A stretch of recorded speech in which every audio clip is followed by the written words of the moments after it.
Myriam de la Chèvrerie au Volet Vert et bienvenue dans ce 5e Saviez-vous que?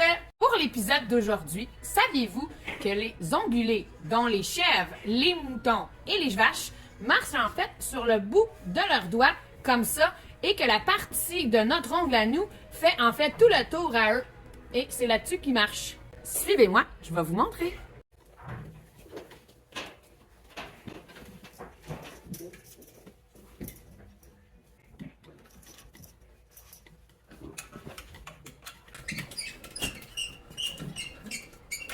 Alors, regardez ici, on voit vraiment deux parties séparées.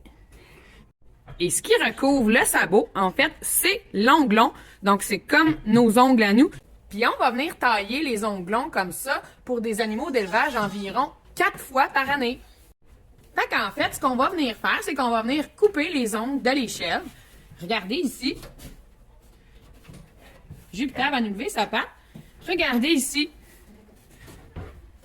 On voit vraiment les deux sabots. Regardez ici. Fait qu'eux, ils sont dus pour être taillés. Donc, avec nos cisailles à onglons, on va demander à Jupiter de lever sa patte. Puis ce qu'on va venir faire, c'est qu'on va couper toute la partie, en fait, l'excédent. Comme nous, puis comme le taillage de griffes de chien, en fait, et de chat, et de lapin.